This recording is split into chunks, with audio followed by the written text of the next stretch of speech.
Nicki Minaj defended a federal informant on camera while he was destroying everyone around him under oath.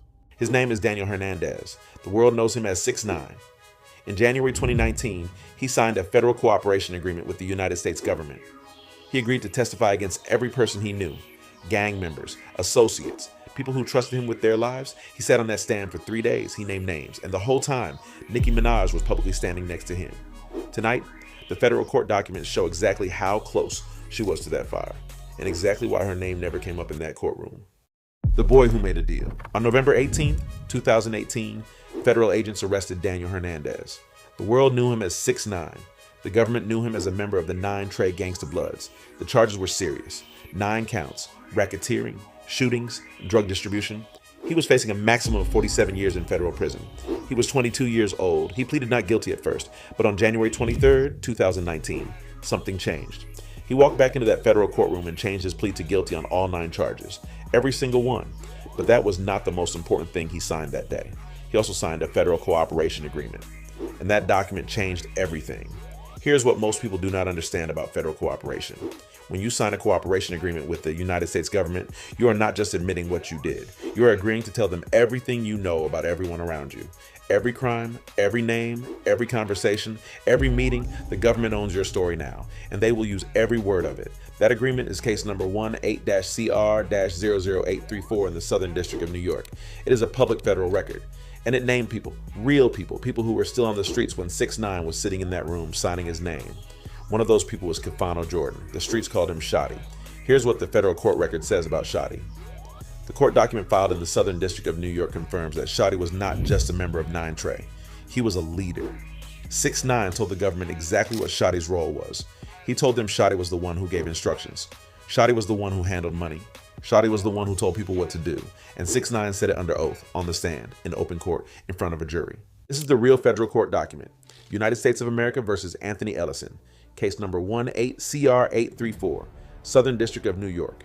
This is not a blog. This is not a rumor. This is the official court record. And right here, the court confirmed that Ellison and an accomplice carried out the armed kidnapping of the rapper Daniel Hernandez, known as Tekashi 6ix9ine.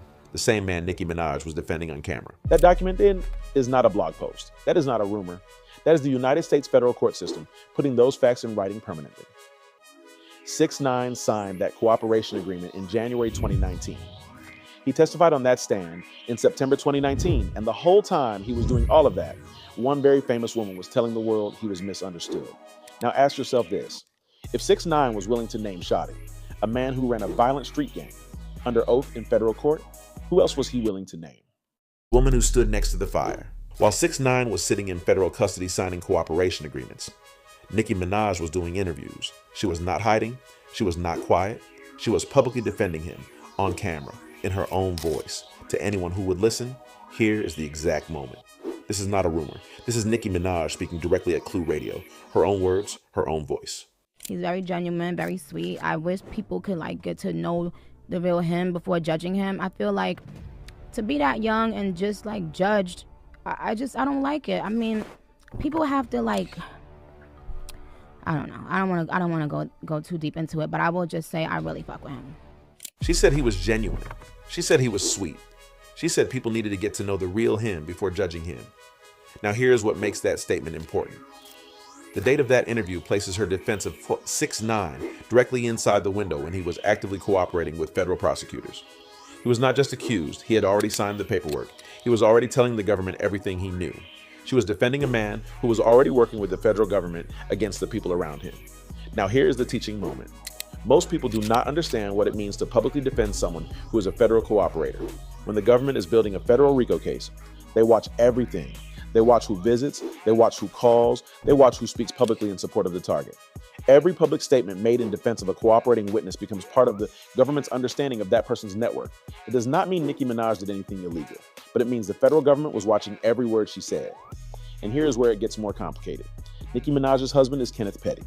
Kenneth Petty had his own federal case in the Southern District of New York. The same court, the same district, the same federal system that was handling 6ix9ine's cooperation agreement. Kenneth Petty was charged with failure to register as a sex offender under federal law. His case is in the public record of the Southern District of New York. The same courthouse, the same judges, the same prosecutors who were using 6ix9ine's testimony to send people to prison. Think about that for a moment. The woman defending 6ix9ine publicly was married to a man with his own open federal case in the exact same court. The federal government knew who Nicki Minaj was. They knew what she was saying, and they knew exactly who she was connected to. Her name never came up in that courtroom, not once.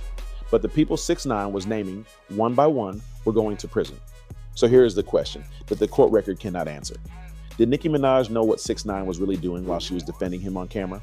And if she did know, what does that tell you about why she kept standing next to him? What the court record actually says. On September 2019, Kefano Jordan walked into a federal courtroom in the Southern District of New York. He had already pleaded guilty. Now it was time for his sentence. The judge gave him 15 years in federal prison. 15 years. For a man who 6ix9ine described under oath as the boss. The big homie.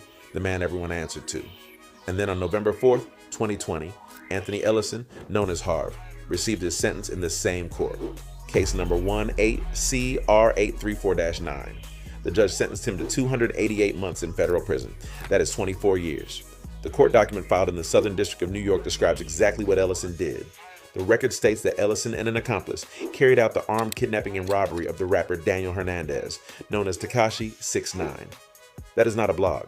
That is not a rumor. That is the United States District Court putting that in writing permanently. Now here's what 6ix9ine had to say about all of it.